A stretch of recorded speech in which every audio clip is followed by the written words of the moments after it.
Okay, welcome. I want to take this opportunity to welcome back the members of Kakamega County Assembly after the long recess, which began in early December.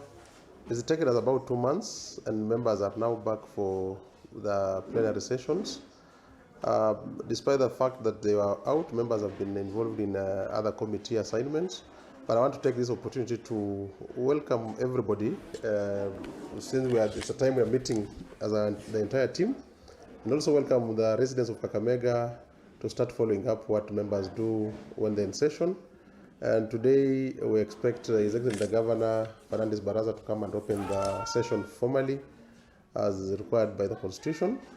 He should be here by 2 o'clock, and I expect members, wherever they are, to be seated by that time. So far, for purpose of just informing the public, the last first session which we had, which was very short, it was a session when members were just coming in after the election. We were able to do induction to the members. We went through the process of helping the executive formulate itself, where the governor had a proposal of the names for chief officers and CECs, commonly known as ministers, which we were able to do some of the things we were able to do in the first session. We also were able to induct our members to take them through the processes where what they expected to do. And remember, Kakamega, with almost 90 MCAs, only about 20 or so came back. So most of them were new members. So it's taken time to induct them to understand the parliamentary practice and what is required of them. So far, I would say the first session was short, challengeful because of being new, but we are able to achieve so many things that other assemblies have not been able to achieve. I think we're among the first assemblies to be able to approve the CECs and the chief officers. We should realize that Kakamega, we began about a month late from the other assemblies because of the delayed elections in the county. We've also been able to approve the 4th and 5th member to the service board, which means now our service board is fully constituted, and it was a rigorous process which we got to what we believe would be the best people to help us run the affairs of the assembly together with the other members who are there. We were also the first, if not among the first 3 assemblies to be able to work on the supplementary budget, despite the challenges that were there. We went through a process of doing the supplementary budget before we went on recess. Then also the County Assemblies Forum requested that each assembly, the 47 of us, we work on a motion that was to push for the National Assembly and the Senate to approve the ward development funds together when they were doing the ones for the CDF, which we were also able to do. So some of the things we were able to do in the first session, as I've told you, it was a short session, and with new members, with the challenges that were there. So from today, we expect members to pick from where they left. And the main things that we expect to start with after the governor has opened the session, we expected to debate his speech for about 3 or 4 sessions. So we have reserved that after today, we're serving Wednesday morning and afternoon sitting. We look at Thursday, and if need be, Tuesday afternoon. We want to go through his speech. Members are able to debate it and understand. We're able to pick, because it's after that we're able to pick his agenda for the next year, starting today. So members will be able to deliberate and understand what the governor wants to do in the county. So it's our duty to do that. After that, immediately we have work ready. Members were, during the recess, they were doing oversight work. Most of the committees were out, trying to just understand what the county government has been able to do. And since we're in a transition, we first of all need to understand where we've been before we plan on where we want to go. So it requires that the assembly is aware of the projects that were there in the last regime. We want to look at the status, challenges in those programs, projects, and what is required for them to move forward, because we need to also budget for funds that need to complete those projects. So the members went out in the committees, looked at whatever is required, and they've already retreated to write reports on the oversight exercise, which we expect now. After looking at the governor's speech, the next thing is now for members to come and share those reports with the House, because they now need to be adopted by the House so they're able to be implemented. And then from there, already on our cards, we have the County Integrated Development Plan, which is a 5-year plan, and it's coming with a new governor. So he's trying to condense his manifesto. And also this time we are happy because we also expected as MCS to also have our 5-year agenda, which we'll share with the executive wing of the county, and make sure that whatever we also want as manifestos for each MCA is incorporated in the governor's manifesto. And this will be done by the planned ward-based projects. It's not ward fund actually, but it's where every MCA can do projects that he has agreed with his people to a tune of about 20 million. But the government will still continue to do its own programs, but we're just getting about 1.2 billion in the budget set aside for purpose of doing assignments that relate to a particular ward. So some of the things we want to do is to look at the CIDP, also from next week, as much as we'll be sitting in the House when we have a free session like Friday. And this time we're also changing, we are going to work even over weekends. So we need to look at the CIDP, go out and engage the public in public participation to give their views before it's adopted by the Assembly.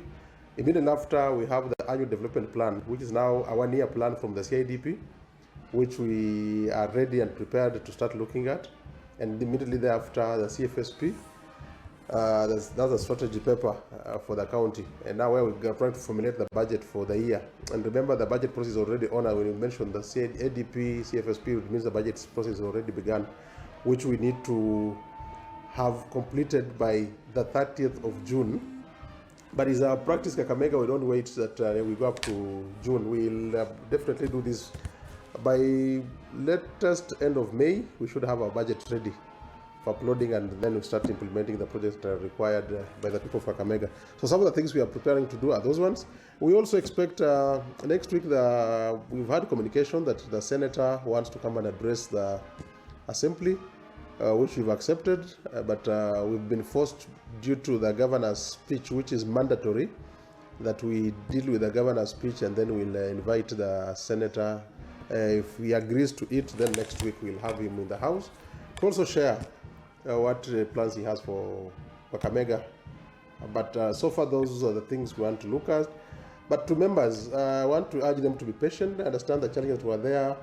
We committed when we came into leadership and when this assembly began for this third session, the third House, about some of the benefits which are known constitutionally, and SRC has pronounced itself that members be given those benefits.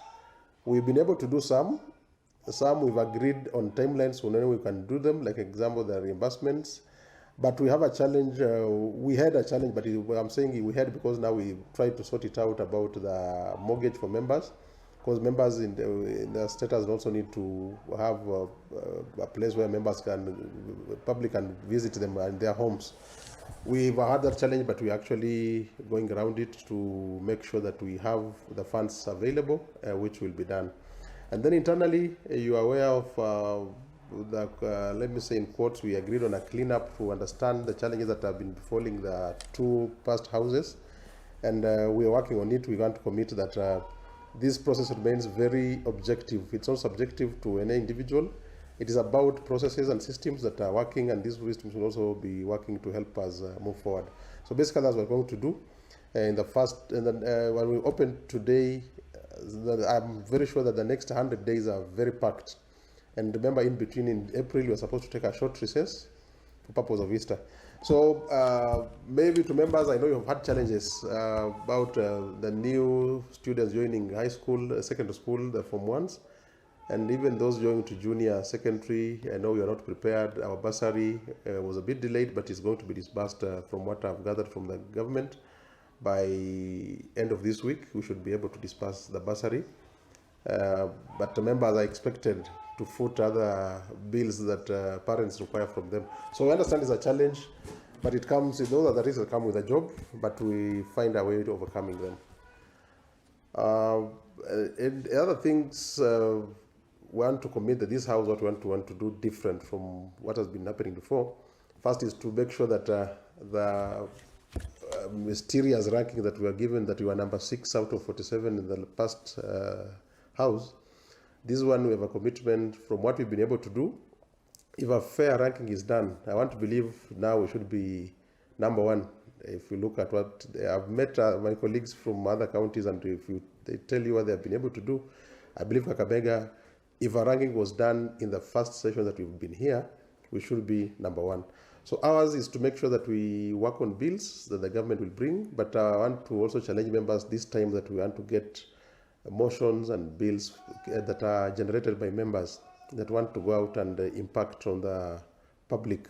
Personally, I have mine that I've set aside. Example, I've had the ECD move where we wanted to decentralize but still fund by the county government, but to allow people to take classes from the nearby churches or the mosques is one of the motions that I'm working on. I have a colleague who is working on a motion about regulation of border sector. We'll give details later on. We also still want to push the County Assembly Forum about this issue of ward fund, as much as we have our custom-made way of handling the ward-based projects going forward. So some of the things that we are looking forward to doing are those ones. But the biggest one, that this budget that we have, Kakamega, we have to construct our own assembly. We've used a very old chamber, which is over 70 years old. And we expect to have put up one, but due to some avoidable circumstances, which have hindered us, we couldn't. But this session, I'm sure with this budget, we'll start construction of a new chamber where every MCA will be accommodated, all the staffs will be accommodated for ease operation at the assembly. That's what we're looking forward. And also, we allow members to benchmark on best practices elsewhere. And we look forward to a very fruitful session. Thank you. Okay, thanks.